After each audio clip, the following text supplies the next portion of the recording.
नमस्कार दोस्तों, मैं गिरजेश कुमार तिवारी स्वागत करता हूं आप सब लोग का टारगेट ऑन इंजीनियर्स पर।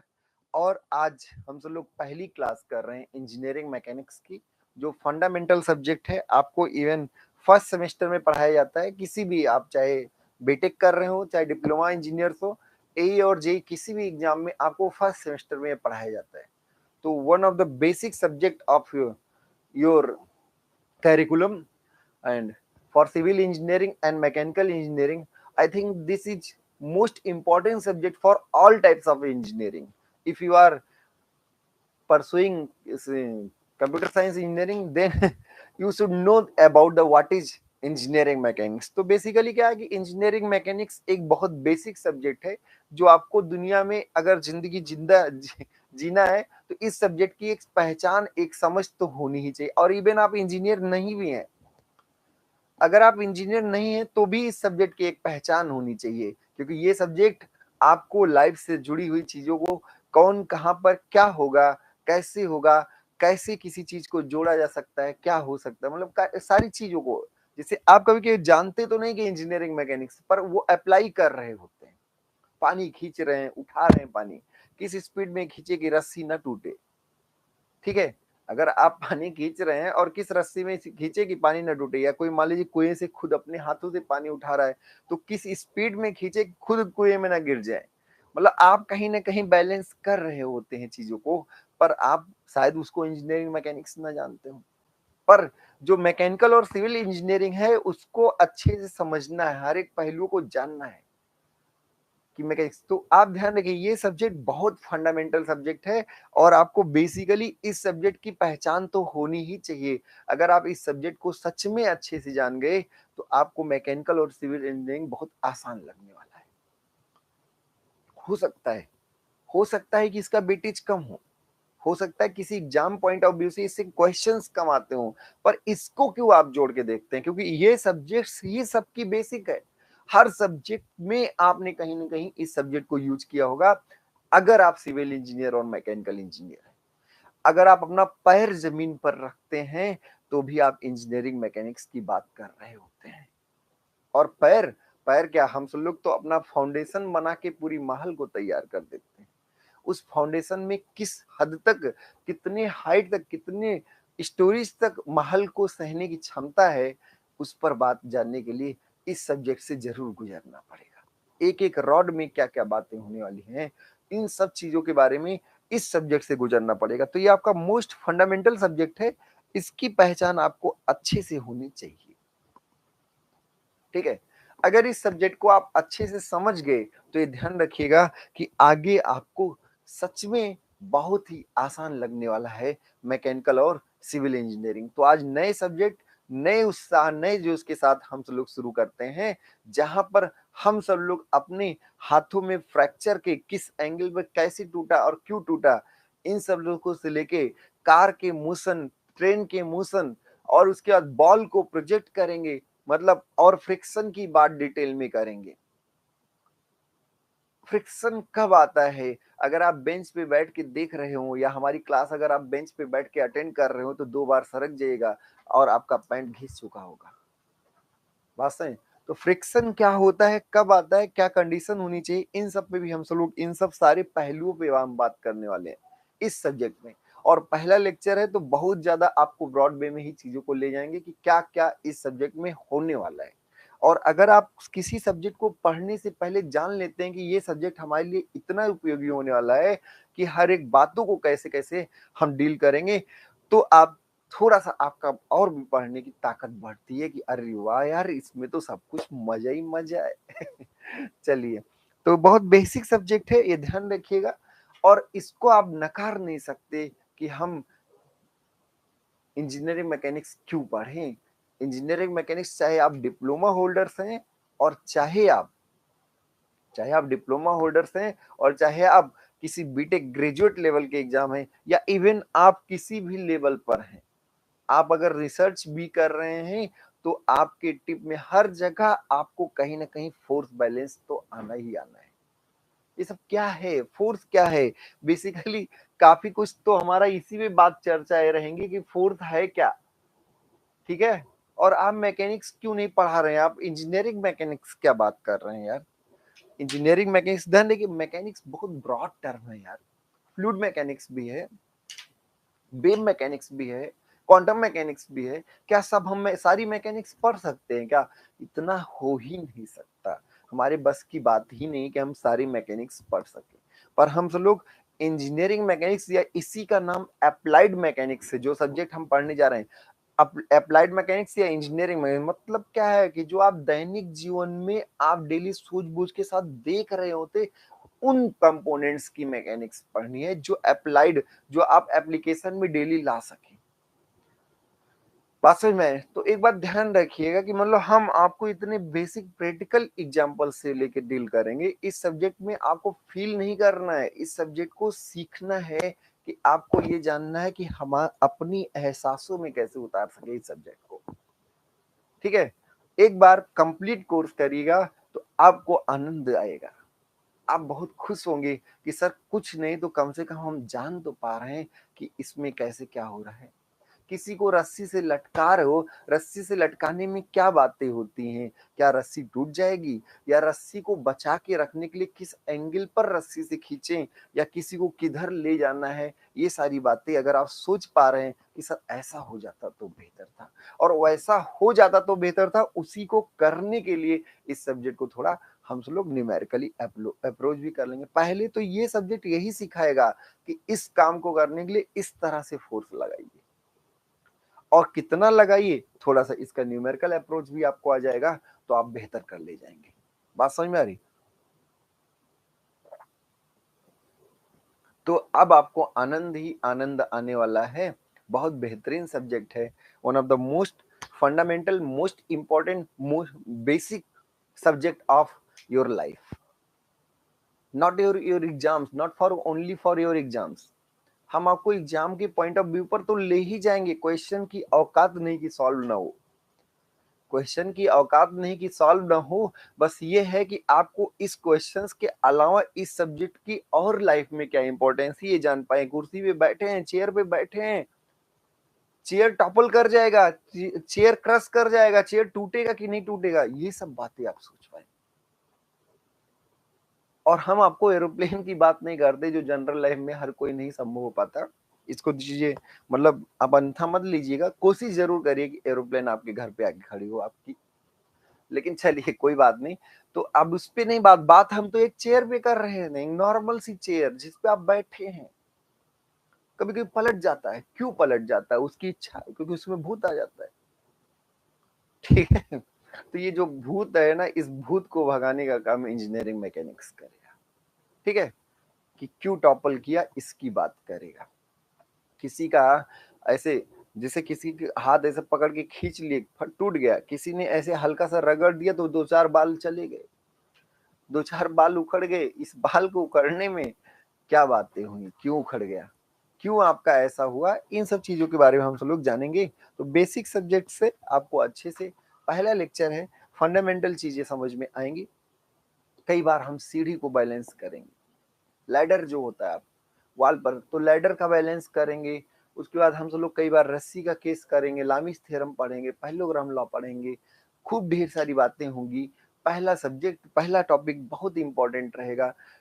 फर्स्ट चैप्टर हर एक सब्जेक्ट का सबसे बेसिक चैप्टर होता है, अगर उसकी समझ हो जाती है तो आप आगे के चैप्टर में प्रोसीड कर जाते हैं और चीजों को अच्छे से समझ पाते हैं। तो फर्स्ट चैप्टर आपको force system and their applications पढ़ेंगे हम सब लोग।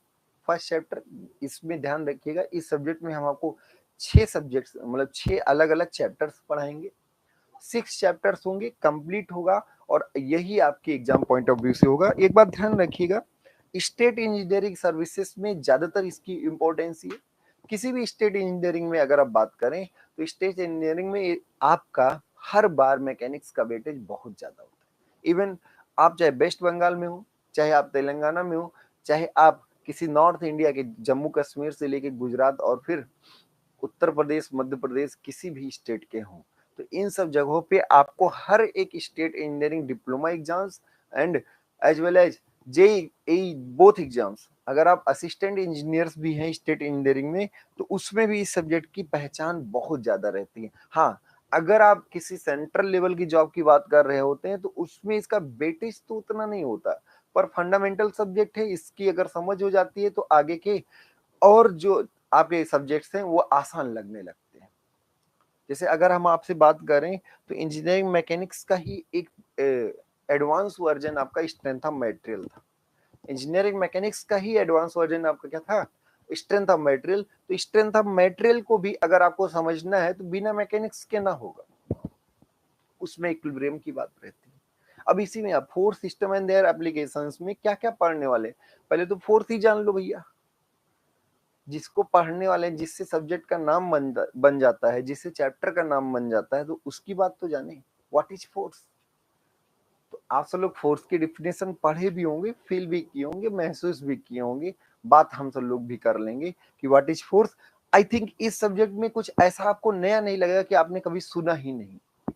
पर ये भी ध्यान रखिए, एकदम क्रिस्टल क्लियर जब तक चीजें नहीं रहती हैं तब तक आप कभी किसी सब्जेक्ट की अच्छी पहचान नहीं रख पाते। तो इस सब्जेक्ट को हम सब लोग आगे बढ़ेंगे, force system and their application. Second आपका रहेगा centroid and moment of inertia. Centroid and moment of inertia एक चैप्टर रहेगा, उसी में बीम्स एंड ट्रसेस रहेंगे, उसी में आपका फिर रहेगा फ्रिक्शन। क्या बोला हमने? Friction, most important chapter. तो आपने पढ़ा force system and their applications, centroid and moment of inertia, उसी में हम काफी चीजें आपको डिटेल में करेंगे कि centre of mass, centre of gravity और सेंट्रॉइड में क्या डिफरेंस है, मोमेंट ऑफ इनर्शिया की क्या इंपॉर्टेंस है, क्या मोमेंट ऑफ इनर्शिया किस किस चीजों पर डिपेंड करती है। तो काफी क्वेश्चंस आजकल आ भी रहे हैं, तो हम सारी चीजों को समझते हैं। अगर आप मोमेंट ऑफ इनर्शिया बेसिकली नहीं जानते हैं तो ये ध्यान रखिए, आपको स्ट्रेंथ ऑफ मटेरियल तो बिल्कुल बेंडिंग नहीं समझ में आने वाला, बिल्कुल टॉर्सन नहीं समझ में आना। उसके साथ साथ आप बॉयंसी में अनबैलेंस और बैलेंस, मतलब हर जगह आपको मोमेंट ऑफ इनर्शिया मिलने वाला है यार, कहाँ नहीं मिलेगा, हर जगह मिलेगा मोमेंट ऑफ इनर्शिया। आपको सेंट्रॉइड हर जगह मिलने वाला है। सेंटर ऑफ प्रेशर निकालते हैं, अगर आपने सेंटर ऑफ फोर्स निकाला तो उस सारी चीजें, मूवमेंट वर्ड तो आना ही आना है, बिना मूवमेंट के रोटेशन किस बात का। तो ऐसा मत समझिए कि नहीं नहीं नहीं, हम सब लोग क्यों आज की बात कर रहे हैं। सॉइल मैकेनिक्स करेंगे, हर जगह आपको फोर्स बैलेंस करना होगा। स्ट्रेस बैलेंस नहीं करते, बैलेंस करते हैं फोर्स। बात समझ में आ रही? तो हर एक जगह आपको सारी चीजें मिलेंगी, बहुत बेहतरीन कॉन्सेप्ट मिलने वाले हैं। तो आप इस सब्जेक्ट से आप जुड़िए, हो सकता है कि हम सब लोग 40-50 घंटे साथ साथ रहें और कुछ एक नई बात समझने को मिल जाए। Centroid and moment of inertia के बाद इसमें हम थोड़ा सा आपको एड ऑन करेंगे, जो थोड़ा सा मैकेनिक्स में ही नहीं, ये आपका स्ट्रेंथ ऑफ मटेरियल का भी पार्ट है, और स्ट्रेंथ ऑफ मटेरियल में भी आपने डिटेल में पढ़ा भी है, ऐसी कोई बड़ी बात नहीं है। लेकिन फिर से हम लोग पढ़ेंगे, इंजीनियरिंग मैकेनिक्स में ही हम लोग बीम्स एंड ट्रसेस पढ़ेंगे, बीम्स एंड ट्रसेस पढ़ेंगे, बीम्स और ट्रस एनालिसिस पढ़ेंगे डिटेल में, तो उसको भी हम लोग कर ले जाएंगे। बात समझ में आ रही ना? तो बीम्स एंड ट्रसेस हो जाएगा, strength of material, sorry, beams and truss जो आपका स्ट्रेंथ ऑफ मटेरियल और इंजीनियरिंग मैकेनिक्स दोनों में आपका कॉमन सब्जेक्ट होगा।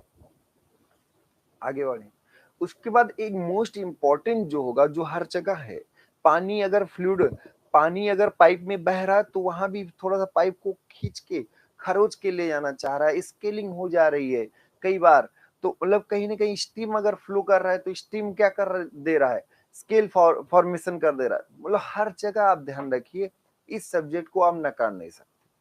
डार्सिच फ्रिक्शन फैक्टर आपको फ्लूइड मैकेनिक्स डिटेल में पढ़ाया गया है, और हमें लगता है कि आप फ्लूइड मैकेनिक्स के बेताज बादशाह भी होंगे, क्योंकि पांडे जी ने आपको बहुत शानदार तरीके से पढ़ाया है। ठीक है, यहाँ की सबसे बेहतरीन फैकल्टीज में से हैं, जो आपके लिए बहुत बेहतर ही हमेशा करने के लिए तत्पर रहते हैं, और हर बार आपके लिए बहुत ही बेहतरीन काम भी कर रहे होते हैं। ठीक है, तो और फ्लूइड के बहुत ही बेताज बादशाह है, मतलब फ्लूइड उन्होंने बहुत बेहतरीन पढ़ाया है, और इवन मैकेनिकल इंजीनियरिंग से अगर लोग जुड़े हैं तो उनके लिए तो उन्होंने बहुत ही बेहतर थर्मोडायनेमिक्स पढ़ाएंगे, और अप्लाइड मैकेनिक्स, मतलब बहुत कुछ सब्जेक्ट है।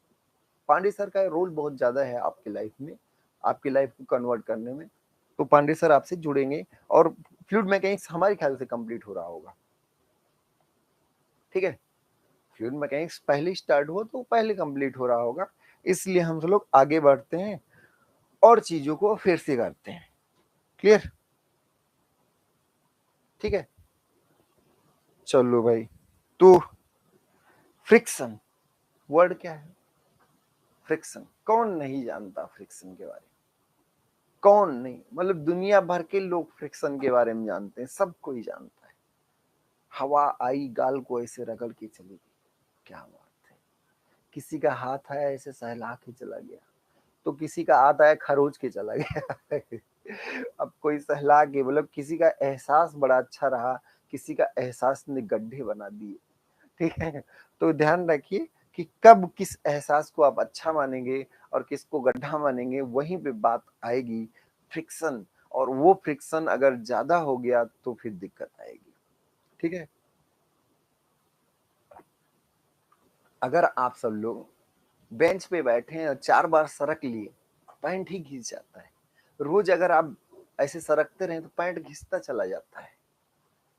ठीक है, यही सब चीजें हैं फ्रिक्शन के। एक बेसिक बेसिक एग्जांपल्स को लेके हम सब लोग पढ़ेंगे और एक बहुत बेहतरीन समय गुजरेगा हम सब लोग का। केसेस भी बहुत ज्यादा उसी में होगा। एक ग्लास को है, ग्लास को हम ऐसे खींच रहे हैं तो ये सरक भी सकता है, पलट भी सकता है, पलट भी सकता है। तो पलटना और खींचना हर एक बातों को, हर एक एहसासों को लेके चलेंगे। अगर ग्लास ऐसे सिर्फ रखा हुआ है तो क्या हो सकता है? सरक सकता है, पलट सकता है। तो कुछ नहीं सर, रखा है तो बैलेंस है, क्या हो, कुछ नहीं हो रहा है। ठीक है, जब रखा हुआ है तो क्या फ्रिक्शन आएगा? जस्ट होल्ड करने से ही फ्रिक्शन आएगा। तो ये भी जानना जरूरी कि कब फ्रिक्शन आता है। क्या हमेशा तत्पर रहता है कि हम आएंगे आएंगे? नहीं। तो इस पे भी बात बहुत डिटेल में, बहुत गौर में होगी कि क्या कंडीशन, किस तरह से हम खींचे कि हमें बहुत कम बल लगाना पड़े और आसानी से खींचा जाए। तो ये भी तो एक मायने रखता है। आप इंजीनियर हो ना, तो आप उसको अप्लाई करना भी तो सीखोगे कि अप्लाई करने पर किस समय हमें कम से कम फ्रिक्शन लगाना पड़ेगा, और अगर मतलब कम से कम बल लगाना पड़ेगा। अगर ये बात की पहचान है तो अप्लाई करना भी सीख लेंगे। अगर इस बात की आपको पहचान है तो अप्लाई करना भी सीख लेंगे कि हम इसी एंगल पर इतने बल से लगाएंगे, इतना ही बल लगाएंगे, जिससे बहुत बेहतरीन कॉन्सेप्ट भी निकल के आएगा।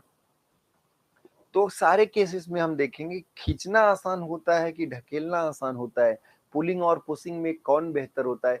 ऐसे ऐसे कुछ ना कुछ नए नए रंगबाजों की तरह, नए नए शब्दों के साथ, नए नए कॉन्सेप्ट के साथ, नए नए केसेस के साथ सारे क्वेश्चन सॉल्व करेंगे।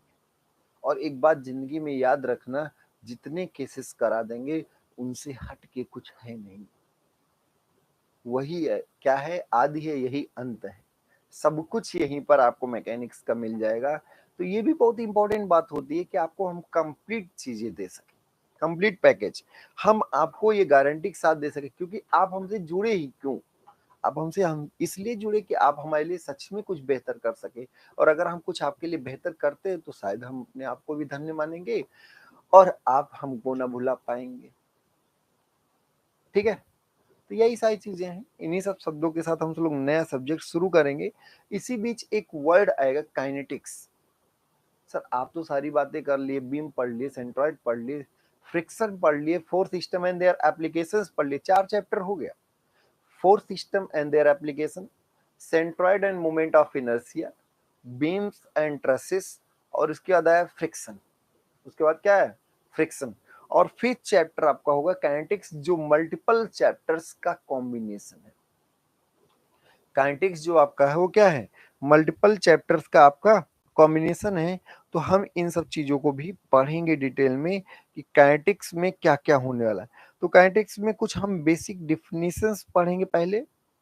बेसिक डिफिनीशंस ये बताएगा कि वेलोसिटी क्या है, एक्सीलरेशन क्या है, डिस्प्लेसमेंट क्या है।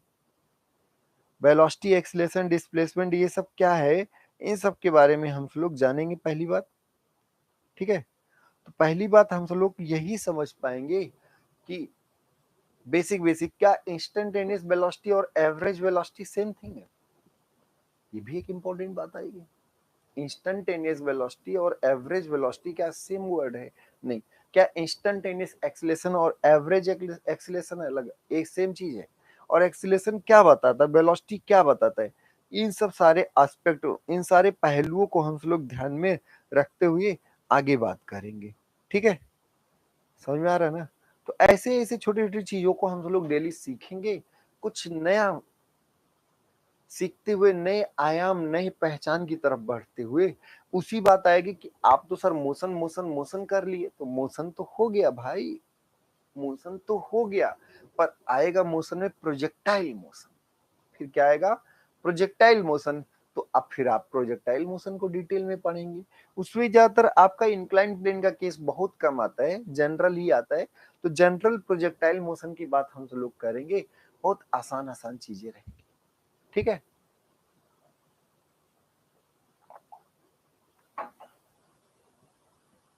आगे बढ़े। ठीक है, चलो भाई। तो फिर हम सब लोग इसके बाद क्लियर कट आगे अपनी चीजें समझ में आएंगी। प्रोजेक्टाइल मोशन आपका हो जाएगा, डिटेल में हो जाएगा। उसके बाद हम सब लोग आगे बढ़ेंगे। ठीक है, प्रोजेक्टाइल मोशन के बाद, प्रोजेक्टाइल मोशन में हर एक एस्पेक्ट को हम सब लोग डिटेल में देख लेंगे। उसके बाद आपका आएगा न्यूटन सेकेंड लॉ के क्वेश्चंस आएंगे। फिर उसके बाद आएगा F equal to M A का कॉन्सेप्ट आएगा, T equal to I alpha का आएगा। तो रोटेशनल मोशन और लीनियर मोशन की अलग अलग एनालिसिस करेंगे। रोलिंग का केस करेंगे कि प्योर रोलिंग क्या रहेगा। और उस रोलिंग के बाद हम सब लोग बात करेंगे कि लिफ्ट का केस क्या है, लिफ्ट में अपवर्ड जाना, डाउनवर्ड जाना, सारी बातें वन बाय वन डिटेल में करेंगे। और आपको खूब मजा आने वाला है, बिल्कुल टेंशन मत लीजिए। चीजें बहुत आसान होने वाली हैं, चीजें सब कुछ बहुत सिंपल हैं और बहुत ही बेहतरीन तरीके की।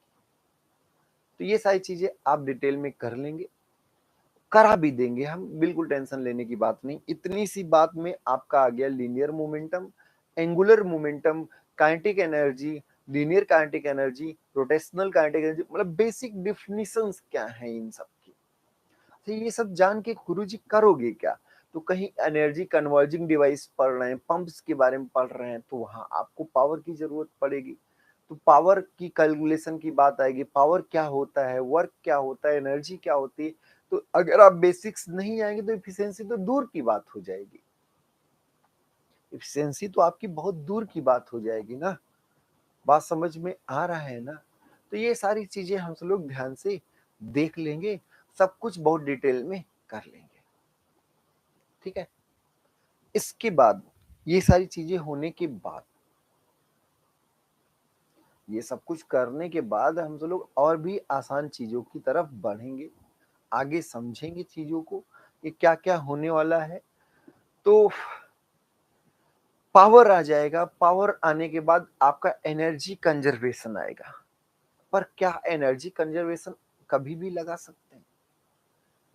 एनर्जी कंजर्वेशन क्या हमेशा रहेगा? एनर्जी कंजर्वेशन छोटी छोटी बातों को सीखते हुए आगे बढ़ते हुए कितना आसान रहेगा, जिंदगी को हम लोग समझेंगे, हर एक किस पहलू को कहां पर अप्रोच कर सकते हैं। तो जब ये बात आपको पता रहेगी, कंडीशनल पता रहेगी कि इस चीज को हम यहाँ अप्लाई कर सकते हैं, तो फिर हम लोग बहुत बेहतर तरीके से कॉन्सेप्ट को अप्लाई करेंगे। तो क्या एनर्जी कंजर्वेशन हर जगह लग सकता है? और एनर्जी कंजर्वेशन अगर हर जगह नहीं लग सकता तो एक नया टर्म आएगा, वर्क एनर्जी थ्योरम। एक नया क्या आएगा? Work energy theorem. और वर्क एनर्जी थ्योरम को भी हम सब लोग डिटेल में करेंगे। वर्क एनर्जी थ्योरम को बहुत डिटेल में करने वाले हैं। और जब वर्क एनर्जी थ्योरम को हम लोग समझेंगे तो वर्क एनर्जी थ्योरम क्या कहेगा, और जब उसके लिए जरूरत पड़ेगी पोटेंशियल एनर्जी की, तो पोटेंशियल एनर्जी स्प्रिंग का भी जानेंगे और ग्रेविटेशनल पोटेंशियल एनर्जी भी जानेंगे। होते तो और भी हैं, पर हम सब लोग ये सब सारी चीजें समझेंगे। इलास्टिक पोटेंशियल भी हो सकता है, जिसको स्ट्रेन एनर्जी की बात कर रहे होते हैं हम सब लोग डिफॉर्मेशन के केस में। ठीक है, इसी दौरान हम सब लोग जानेंगे, एक नया टॉपिक होगा, एनर्जी कंजर्वेशन होगा, मोमेंटम कंजर्वेशन, इसी बीच आएगा कोलिजन। एक नया सब्जेक्ट ही होगा, एक टॉपिक। जिसे देखिए काइनेटिक्स में मल्टीपल पार्ट्स है, motion, projectile motion, circular motion, उसके बाद आपका एनर्जी, उसके बाद वर्क एंड एनर्जी, और उसके बाद आया वर्क एनर्जी कंजर्वेशन, फिर पावर, और उसके बाद आपका आया मोमेंटम, और मोमेंटम के बाद कोलिजन। इम्पल्स मोमेंटम भी बीच में होगा। कोलिजन से पहले हम सब लोग बात करेंगे इम्पल्स मोमेंटम की। तो इम्पल्स मोमेंटम भी आपका डिटेल में होने वाला है। और उसी बीच में आएगा कोलिजन। क्या कोलिजन इलास्टिक है, प्लास्टिक है, इलास्टिक प्लास्टिक क्या होता है, क्या लिमिटेशंस है, इन सब चीजों के बारे में बात करेंगे, डिटेल में बात करेंगे। खूब मजा आने वाला, टेंशन लेने में जिंदगी बहुत आसान है। कोलिजन हो गया, टकरा गए एक दूसरे से, टकराने के बाद मुलाकात, अब झगड़ा होगा। इलास्टिक एकदम हो तब तो बातें एकदम बिगड़ जाएंगी, कुछ लोग नहीं चिपक जाएंगे, प्लास्टिक हो जाएंगे, टकराहट में मिले और जब मिले तो छोड़े ही नहीं। और कुछ लोग नहीं नहीं, हमारे और आपके नेचर ही एकदम अलग है और एकदम से अलग है। कुछ लोग का है नहीं, कुछ पार्शियल की बात चलती है, कुछ इलास्टिक भी कुछ प्लास्टिक भी, एकदम प्लास्टिक एकदम elastic, perfectly plastic perfectly elastic. तो सारी बातें किसमें एनर्जी का लॉस ज्यादा होगा, किसमें एनर्जी का लॉस कम होगा, किसमें एनर्जी का लॉस जीरो होगा, मतलब सारी पहलुओं को हम सब लोग डिटेल में करेंगे। इसी में एक नया टर्म है coefficient of restitution, coefficient of restitution. Clear हो लिया। अब एक नया सब्जेक्ट, एक नया चैप्टर, 6 अध्याय कहे थे, 6 के 6 पूरा पढ़ाएंगे। नेक्स्ट आपका होगा मशीन्स, लिफ्टिंग मशीन की बात करेंगे हम यहाँ पर डिटेल में। हम किसकी बात करेंगे, लिफ्टिंग मशीन की बात करेंगे। तो लिफ्टिंग मशीन आप 1 बाय 1 डिटेल में पढ़ेंगे। आगे बढ़े तो लिफ्टिंग मशीन आपका हो जाएगा। अब लिफ्टिंग मशीन में क्या क्या होने वाला है, तो लिफ्टिंग मशीन में टर्म्स आएंगे, मैकेनिकल एडवांटेज क्या है, वेलोसिटी रेशियो क्या है, इफिशिएंसी क्या है, आइडियल मशीन क्या होती है, आइडियल की कंडीशंस क्या है, मैकेनिकल एडवांटेज और वेलोसिटी रेशियो में संबंध क्या है, इफिशिएंसी मैकेनिकल एडवांटेज और वेलोसिटी रेशियो में संबंध क्या है। मतलब ये सारी टर्मिनोलॉजी हम लोग एक एक करके पढ़ेंगे। कौन बड़ा होता है, मैकेनिकल एडवांटेज की वेलोसिटी रेशियो, इफिशिएंसी क्या 100% से कम हो सकती है कि ज्यादा हो सकती है। ऐसे ऐसे करके हम लोग एक एक बातें सब कुछ पढ़ते जाएंगे। लिफ्टिंग मशीन्स को आप डिटेल में करेंगे। उसी बीच आएगा लॉ ऑफ मशीन, नियम कानून क्या है भाई, मशीन के नियम कानून क्या है। तो law of machine, what is the law of machine, हम सब लोग उसको डिटेल में पढ़ेंगे। कैसे फॉर्मेशन हुआ लॉ ऑफ मशीन का, फिर उसका ग्राफिकल रिप्रेजेंटेशन पढ़ेंगे। और ग्राफिकल रिप्रेजेंटेशन अगर डिटेल में आ गया तो क्या रियल मशीन क्या है और आइडियल मशीन क्या है, दोनों का ग्राफ क्या होगा, इन सब चीजों के बारे में डिटेल में जानेंगे। और अगर रियल और आइडियल में डिफरेंस है तो क्या डिफरेंस है, क्या किसी में लॉस ज्यादा होगा, क्या किसी में लॉस होगा ही नहीं, क्या आइडियली क्या हम कर सकते थे, क्या उतना कर पाए कि नहीं कर पाए।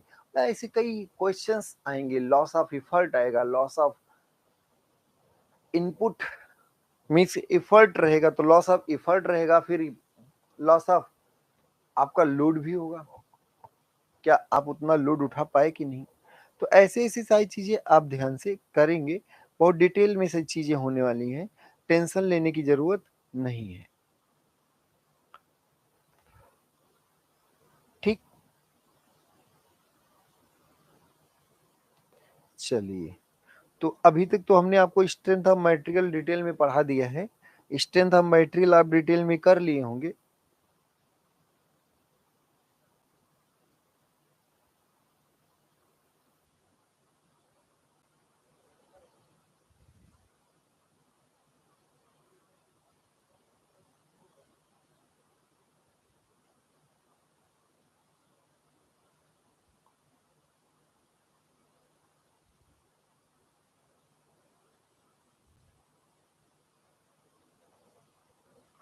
अभी तक हमने आपको स्ट्रेंथ ऑफ मटेरियल बहुत डिटेल में कराया। अच्छा, स्ट्रेंथ ऑफ मटेरियल अगर पहले ये सब्जेक्ट पढ़ते हैं तो बहुत बेहतर होता है, क्योंकि बेसिक को पहले पढ़ना, एक नॉर्म्स बनाया गया है यार, हर कोई चीजों को सोच समझ के बनाया है। तो एक नॉर्म्स बनाए हैं कि सब्जेक्ट को कहे पहले पढ़ना है कि सब्जेक्ट को बाद में पढ़ना है। और एक आज ये आप समझ लीजिए कि पहली क्लास ओरिएंटेशन क्लास है, जो आपको इस सब्जेक्ट की पहचान के बारे में बता रहा हूँ कि इस सब्जेक्ट की क्या पहचान है। अच्छा, इससे ये भी आप जान पाते हैं कि गुरुजी ने क्या क्या हमसे आज वादे किए, क्या कमिटमेंट रहा है। और अगर हम आपसे सारी बातें आज के दिन कह पा रहे हैं, इसका मतलब इस सब्जेक्ट का हमारी एक पहचान है। एक बात ध्यान रखिए, ऐसा नहीं है कि हमें आज पढ़ना है और आपको पढ़ा देना है, इस तरह की चीजें नहीं है। एक बहुत लंबा दौर रहा, एक सफर रहा, जिसके बाद आज हम आपके सामने खड़े हो रहे हैं।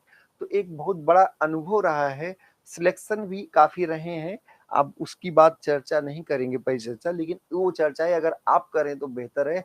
आप सिलेक्ट हों, आप बातों को आगे बढ़ाएँ, तो वो हमारे लिए बहुत खुशी की बात होगी और वो पहचान कहीं ज़्यादा अच्छी होगी हमें अपने आप से बताने से।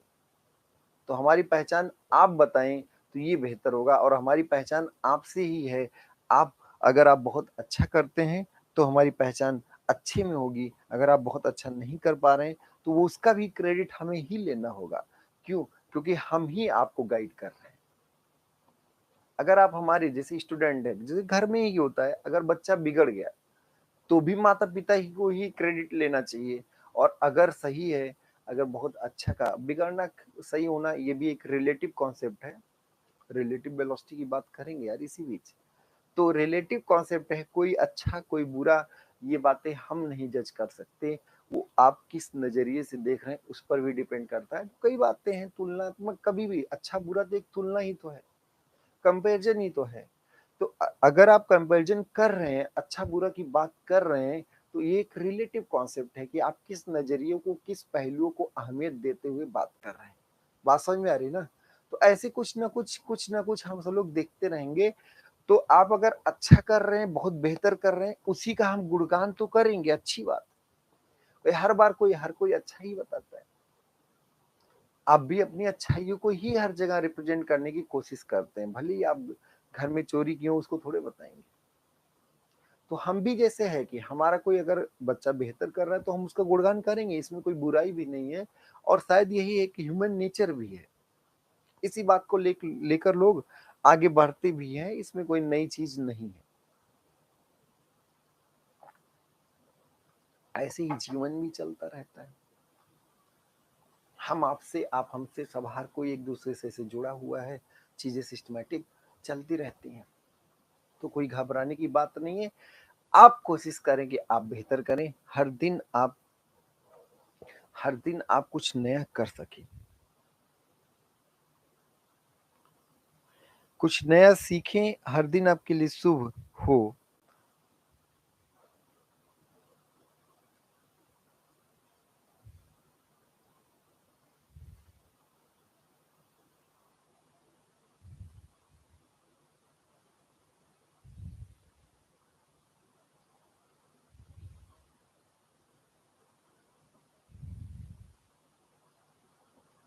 चलिए, तो काफ़ी कुछ बेहतरीन आप कर सकें, ठीक है? इसी बीच थोड़ी-सी बातें ऐसी थी कि हमें थोड़ा मोबाइल ध्यान देना पड़ा है।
तो अब हम सब लोग शुरू कर सकते हैं आई थिंक। इस सब्जेक्ट की एक अलग ही पहचान के साथ हम सब लोग आगे बढ़ सकते हैं, सब्जेक्ट को पढ़ते हुए आगे बढ़ते हैं। अब बातें क्लियर हैं, 6 अध्याय हैं, 6 अध्याय में एक-एक आपकी उँगलियों पे होना चाहिए। पहला force system and their applications, second आपका centroid and moment of inertia, बहुत डिटेल में होने वाला, टेंशन लेने की बात नहीं है। नेक्स्ट आपका बीम्स एंड ट्रसेस, जिसमें हम सब लोग types of beam, types of truss कुछ बातें करेंगे। एसएफडी बीएमडी इसका एडवांस वर्जन था जो आप सोम में कर चुके हैं, सोम हमने आपको डिटेल में पढ़ा भी दिया है। तो क्या क्या बातें हुई? Four system and their application, centroid and moment of inertia, beams and trusses, और एक चौथा चैप्टर होगा फ्रिक्शन। चौथा होगा क्या, friction, fourth one is friction. Fifth आपका काइनेटिक्स है, काइनेटिक्स में बापू कई लोग एक साथ सम्मिलित होके एक ही अध्याय हम बना दिए आपका काइनेटिक्स। और सिक्स चैप्टर है आपका लिफ्टिंग मशीन। तो 6 आपके अध्याय हैं, force system and their application, centroid and moment of inertia, beams and traces, और उसके बाद फ्रिक्शन, उसके बाद काइनेटिक्स, और उसके बाद लिफ्टिंग मशीन। लिफ्टिंग मशीन बहुत रेयरली लोग आपको पढ़ाते हैं, लेकिन हम आपको डिटेल में सारी चीजें कराएंगे। कंप्लीट नॉलेज होना भी उतना ही इम्पोर्टेंट है जितना आपका नॉलेज होना भी इम्पोर्टेंट। किसी सब्जेक्ट के लिए ये नहीं कि आप ताकत लगा दिए पहले और दूसरे चैप्टर में और लास्ट के चैप्टर को आप बात ही नहीं कर रहे हैं, नहीं, ऐसा भी नहीं होना चाहिए। चलिए तो अब शुरू करते हैं इंजीनियरिंग मैकेनिक्स।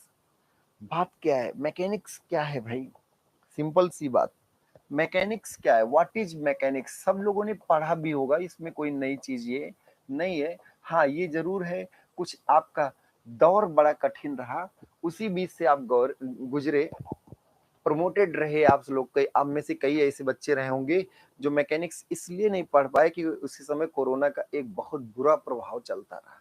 एक दौर रहा जिसमें हम सब लोग ने सड़कों पे सन्नाटे देखे, एक ऐसा खूब मतलब क्या कह सकते हैं, इस दौर को हम ना तो सेलिब्रेट कर सकते थे, ना तो खुशियां मना सकते, ना तो गम।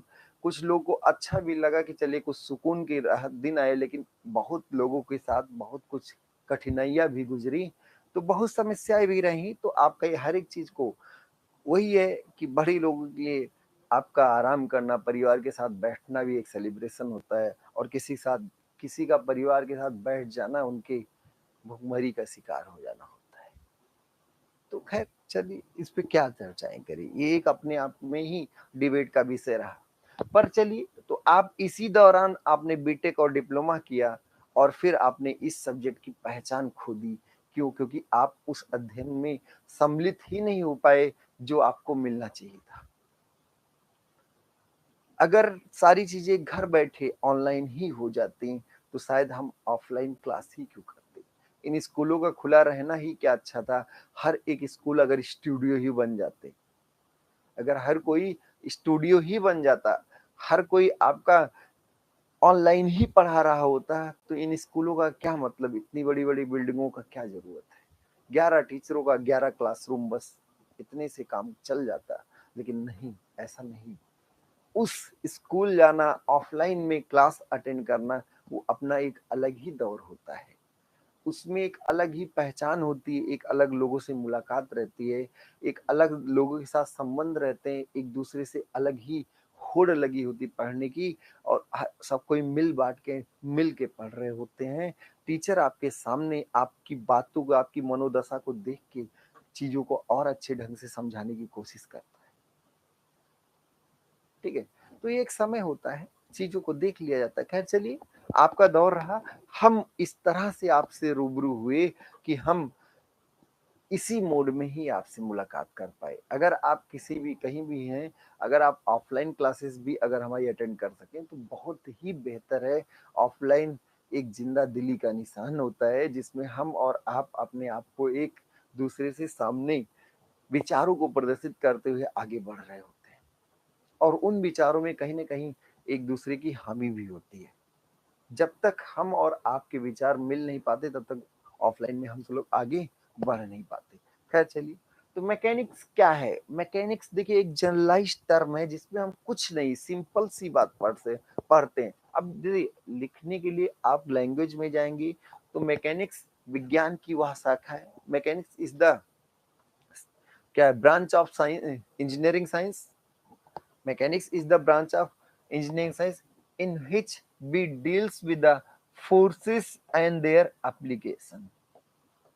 Forces and their application. अब इसमें कई लोग forces and interaction with the forces ये भी पढ़ सकते हैं। Systematic and scientific study of force is known as mechanics.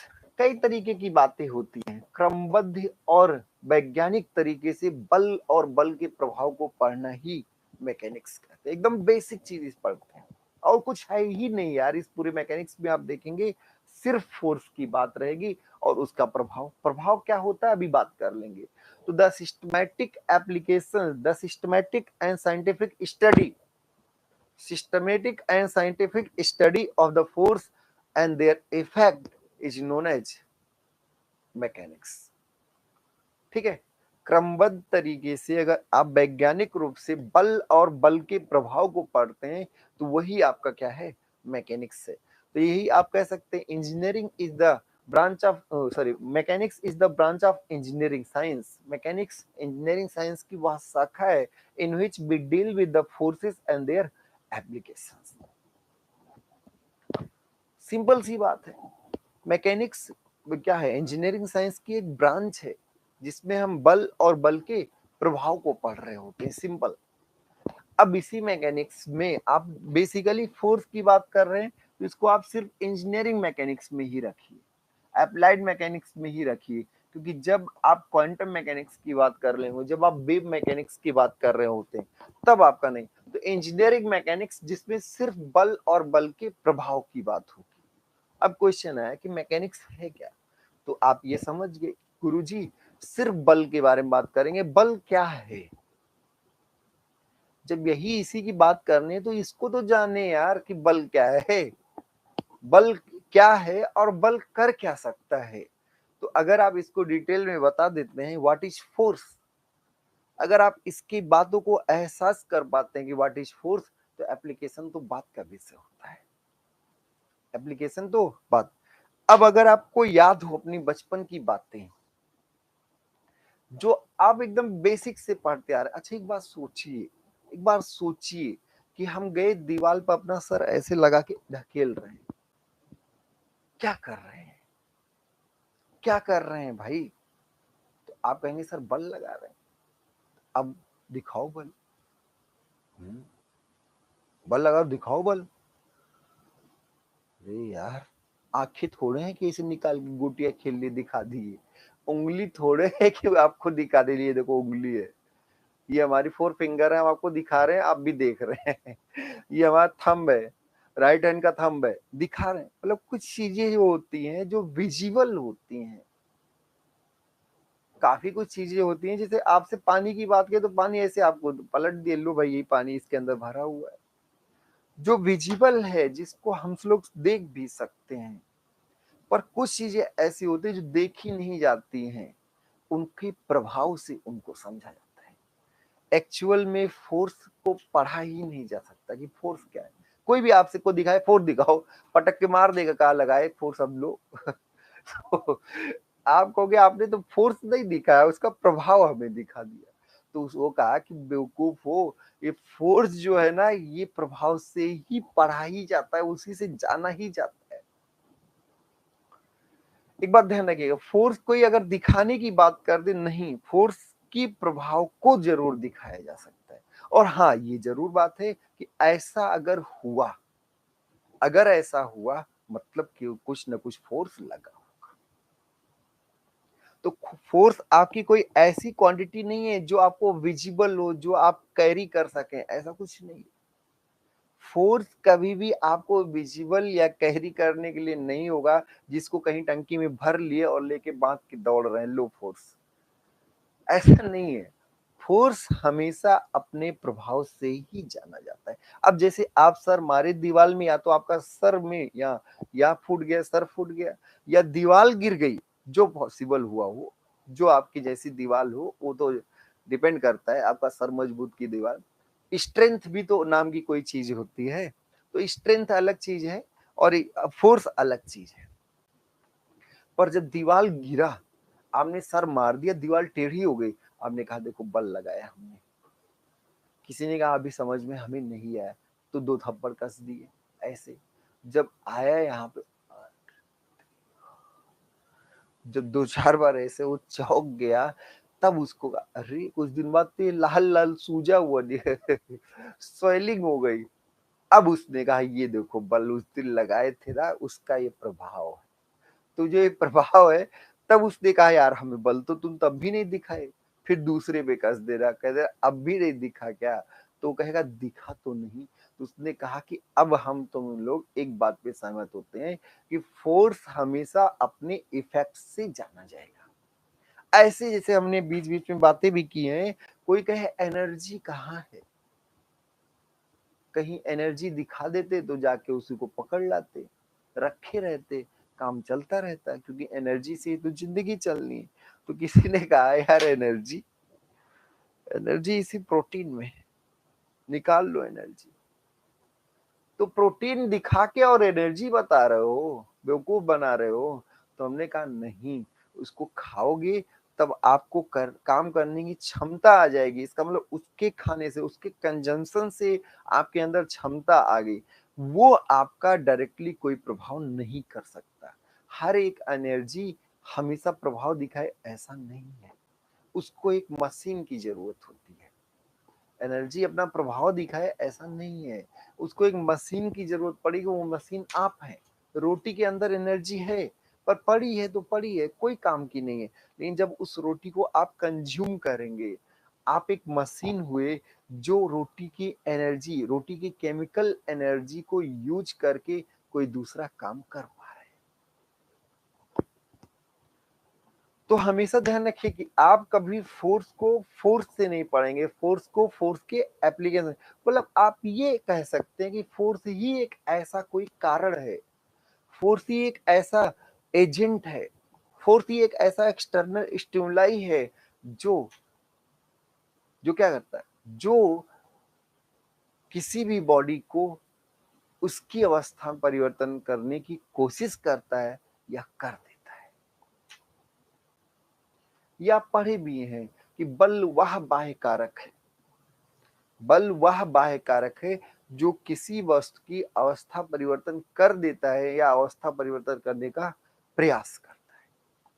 यह बात आप पढ़े होंगे, ये आप 9th से ही पढ़ते आए हैं। लेकिन अब इसी में बात आएगी, व्हाट इज स्टेट, अवस्था क्या है। तो इसी अवस्था में बात आती है कि state of rest and state of motion. तो कोई भी बॉडी, अगर आप कोई बॉडी मोशन में है, अब ये बात हम करेंगे कि स्टेट ऑफ रेस्ट क्या होता है, स्टेट ऑफ मोशन क्या होता है। मतलब बल एक ऐसा एजेंट है, एक ऐसा कारक है जो हम देख नहीं सकते, लेकिन हाँ उसके अंदर ही क्षमता है कि बल अगर लग जाए ना तो किसी वस्तु को अवस्था परिवर्तन करने का प्रयास करेगा या कर देगा।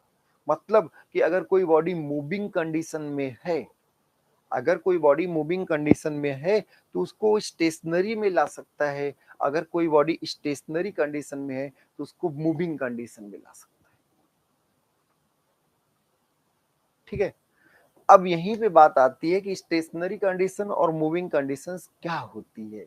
या हम ये नहीं कह रहे हैं कि वो परिवर्तित कर ही देगा, करने का प्रयास भी कर सकता है। जैसे दीवार पर आप ढकेल लो, प्रयास कर रहे हो, पर हो सकता है दीवार ना गिरे, ना परिवर्तित कर पाए। तो इस बात को भी आप नकार नहीं सकते। कंप्लीटनेस भी डिफिनेशन में जरूरी है।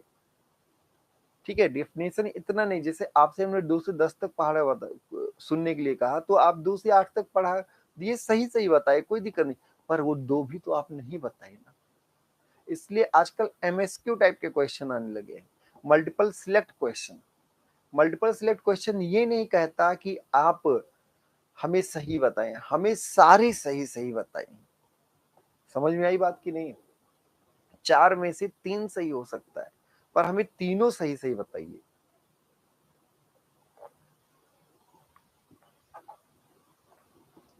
ठीक है, हमें ये नहीं कि आपने 2 सही बताया तो सर 2 तो सही बताए थे तो कुछ दे दो ना, कुछ नहीं देंगे जब तक आप 4 में से 3 सही तक तीनों सही नहीं बताएंगे।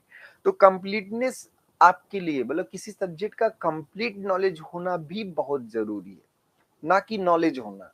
नॉलेज होने से एग्जाम नहीं निकलता, कंप्लीट नॉलेज, कंप्लीट कंटेंट जो बच्चे मेहनत कर रहे हैं ऐसा नहीं उनका हो जाता। तो हमें ये ध्यान रखना है कि बल, सिंपल सा एक ही डेफिनेशन अभी हम बता पाए कि बल वह बाह्य कारक है। कल से क्लासेस बहुत ही रेगुलर होंगी, बहुत बेहतरीन होंगी, आपको उसमें डाउट की बात नहीं रहेगी। आज ओरिएंटेशन टाइप का रहा कि आज हम बात किए कि इस सब्जेक्ट की एक पहचान स्थापित की जाए आपके मन में, और उस बात को शायद हमने आपको समझा पाया है। और जब इस सब्जेक्ट को आप पहचान जान पाए, फिर पढ़ने की मनसा आई, और जब पढ़ेंगे तो हम आपको डेली लाइफ की कुछ ना कुछ ऐसे क्वेश्चंस करा देंगे कि आपको बहुत बेहतर लगेगा। तो फोर्स एक ऐसा एक्सटर्नल एजेंट है, फोर्स एक ऐसा बाह्य कारक है जो किसी वस्तु की, अब वस्तु क्या है, पिंड क्या है, इस पर बात करेंगे, किसी वस्तु की अवस्था परिवर्तन करने की कोशिश करता है या अवस्था परिवर्तन कर देता है। बस सिंपल सी इतनी सी बात है। बल किसी की वस्तु की अवस्था परिवर्तन कर देता है या करने का प्रयास करता है, और अवस्था आपका जो आपका स्टेट है, वो स्टेट ऑफ रेस्ट भी हो सकता है, स्टेट ऑफ मोशन भी हो सकता है। सारी बातें डिटेल में हो सकती हैं। तो स्टेट ऑफ रेस्ट क्या होता है, बॉडी क्या होती है, मोशन क्या होता है, इन सब चीजों के बारे में हम सब लोग डिटेल में और भी बातें करेंगे आने वाले लेक्चर्स में। ये सब्जेक्ट आपका बहुत बेहतरीन होने वाला है, इसकी हम जिम्मेदारी लेते हैं। हम और आप साथ मिलकर कुछ नया, कुछ बेहतर दौर, कुछ बेहतर सीखने का प्रयास करते हैं। ठीक है, तो आज की क्लास में हम तो लोग इतना ही करते हैं। आने वाले क्लासेस में बहुत कुछ होने वाला है। ठीक, यहीं पर हम इन सब चीजों को रोकते हैं। कल से आपके रेगुलर क्लासेस शुरू होंगी और हम सब लोग काफी कुछ सीखेंगे। ठीक है, आज के लिए इतना ही करते हैं। खुश रहें आप सब लोग, मस्त रहें, रेगुलर क्लास अटेंड करते रहें। बहुत बहुत धन्यवाद।